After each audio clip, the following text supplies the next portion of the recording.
Hey everyone, welcome back to the channel. With how much I talk about what's going on in the country in politics and in news, I thought that it was only right to film this bonus episode where I tell you how I voted on my own ballot. Most of the video will be addressing stuff on the Washington state ballot, so feel free to skip ahead in the annotations if you live in a different state. Stick around until the end of the video though to see who I voted for president. There won't be any surprises there, but you might be interested to hear my reasoning.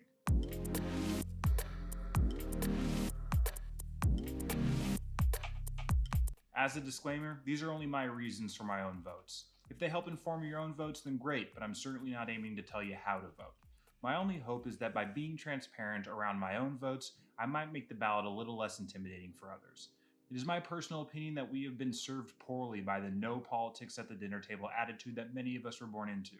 This is my little rebellion against it. First up, Referendum 90, commonly known as the Sex Ed Bill. It's probably the most controversial piece of legislation on the ballot this year. This bill would require school districts to adopt or develop comprehensive age-appropriate sexual health education consistent with state standards for all students, while excusing students at their parents' request. It also requires affirmative consent curriculum as part of this education.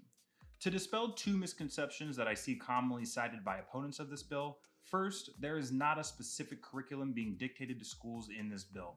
School districts will still have control over the material presented to students. Second, if a parent prefers that their student not receive the same sex ed as their peers, they may opt the student out. I voted yes on this bill because I've seen firsthand what it's like for adults who grow up with incomplete sexual education. If the standards in this bill are met, more children will be more likely to understand the autonomy that they have over their own bodies, as well as better understand how to protect their own health and make decisions that promote good health. Next, we have Advisory Vote 32, which bans the use of thin plastic bags in all retail establishments and places an 8-cent tax on paper and thick plastic bags except for those who require government financial assistance. Disposable bags are bad for the environment in general, and thin plastic ones are the easiest to eliminate from circulation. In the meantime, this legislation raises a significant amount of money with negligible impact on the individual consumer. I voted to maintain. Next is Advisory Vote 33, which is a tax on heavy rental equipment. I have no expertise in this subject, and it was really hard to learn more information about it. Our elected representatives wrote and passed this bill in the state legislature, so I'm voting to maintain. Then there's Advisory Vote 34. A vote to maintain would preserve the Workforce Education Investment Accountability and Oversight Board and the Workforce Education Investment Account. A vote to repeal would eliminate both. A vote to maintain would also preserve a 1.75% tax on businesses grossing more than $1 million annually. The WEA increases financial assistance to needy college students and their families. The board is staffed by business leaders, students, labor leaders, and other community stakeholders. We need all the help we can get getting students access to higher education. I voted to maintain. Next is Advisory Vote 35, which would put aerospace B&O taxes in compliance with the World Trade Organization rules. I'm sensitive to laws that affect the aerospace jobs in our state, but I don't want other industries in the state to be under threat of tariffs in response to flouting WTO rules. I voted to maintain. Then there's Constitutional Amendment 8212, which would allow the Washington legislature to invest the Long-Term Care Services and Supports Trust account in the same way that they're able to with pensions for teachers, police, and firefighters. 90% of adults over the age of 65 are not insured for long-term care. This is a no-brainer for me. I voted to approve. I'm going to skip the King County measures because frankly, I don't really have time to go over them in this video. Next we have Congress. I live in the beautiful 7th Congressional District, so I have the wonderful opportunity to vote for Pramila Jayapal. Representative Jayapal has been a great, cogent, thoughtful, and forceful proponent of human rights, civil rights, economic rights, environmental rights, and labor rights during her time in Congress. Nancy Pelosi referred to her as a rising star in the Democratic caucus, and I agree. She earned my vote. Next up, we have Secretary of State for Washington. Kim Wyman has managed to hang on to this seat for a long time despite being a Republican, but things came to a head last year when she released a new voter database that was barely functional. She also doesn't have a great record of supporting voting rights in this state. Her opponent, Gail Tarleton, wants to expand access to voting and has a priority list that is appropriate for modern elections.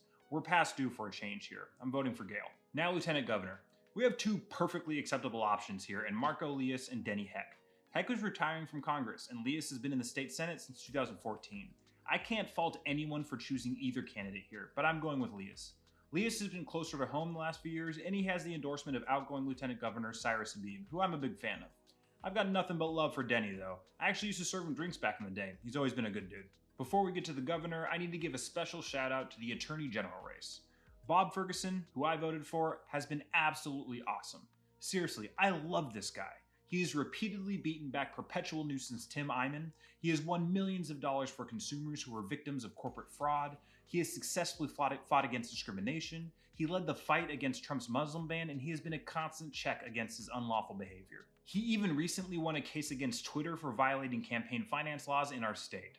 He's also a two-time Washington State chess champion. This guy is like Bill Goldberg in 1998 or DJ Khaled in 2012. All he does is win. Okay, we're almost to the presidency, but first we have to address governor. Luckily for us, Republicans made it extremely easy on us this year by nominating Lauren Culp. Culp is the chief of police for a town called Republic in Ferry County. The town has about 1,000 people in it. There's some controversy around whether or not the police department is just himself or maybe himself and one other officer. That officer might be a dog. The little notoriety he has comes from the time he ignored gun laws that were passed by the voters and then compared himself to Rosa Parks for doing so. The point is, he's not prepared to be the governor of an entire state, certainly not one as consequential as Washington. Jay Inslee, on the other hand, has helped make Washington state the best in the country. Seriously, that's not a joke. US News & World Report recently ranked us the best state in America. We are among the best states when it comes to healthcare, education, economy, infrastructure, and the environment. All of these things have been top priorities for Inslee. In fact, consumers in my commentary know that he was my first choice in the Democratic primary, so I have no hesitation in voting for him. I just hope that Joe Biden doesn't steal him away from us and put him in his cabinet. And then there's President, the reason we're all here. There's no need to beat around the bush because if you watch this channel, you already know that I'm voting for Biden. But let me tell you why. First of all, there's this. But now the poor guy, you got to see this guy. Oh, I don't know what I said. I don't remember. But in addition to how terrible of a person Donald Trump is, he's also a really bad president. The way he has responded to congressional oversight, usually completely ignoring it, or oversight from inspectors general, firing them whenever they tell him something he doesn't like, shows us that he doesn't care about the rule of law or separation of powers. The way he has responded to the pandemic, natural disasters, and immigration shows us that he doesn't care about people or our well-being unless he feels like there's something in it for him. The way that he's approached environmental regulations shows us that he doesn't care about science. The way that he has attacked press freedom, freedom of expression, freedom to protest, and voting shows us that he doesn't care about democracy or the Constitution. Frankly, it really doesn't seem that he cares about America, unless by America you're referring to his and the conservative media sphere's very narrow definition of what counts as real America. He cares about himself, but beyond all of that, he's just incompetent, and he shows no desire to become competent. Joe Biden, on the other hand, is capable of displaying basic decency, which is a very good start. But he also has plenty of good policy and administrative ideas. I also have total confidence in his ability as a personnel manager, executive, and leader. 3 things that his opponent utterly fails at. Biden cares enough about doing a good job that he actually shows interest in knowing the right answers to questions and the right solutions to problems. Look at him on the stump or at town halls or in interviews. He's a borderline nerd. He really does care about whether or not what he's saying is supportable by empirical evidence, and that matters a lot to me. It should matter a lot to you too, because it's really hard to do a good job if you don't care to do a good job. It's really hard to stop 225,000 people from dying in the pandemic if you care more about whether or not people think you've done a good job than you do about actually having done a good job.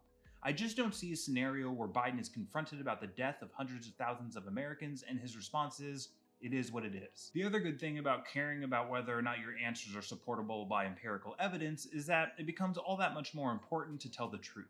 You can't be a good president without credibility, and you can't have credibility unless you tell the truth. And this is where I want to address the Trump voter or Trump-friendly voter directly. Look, I know that everyone lies. I'm not naive. I'm an American. Our society in large part is based on lies. We depend on them.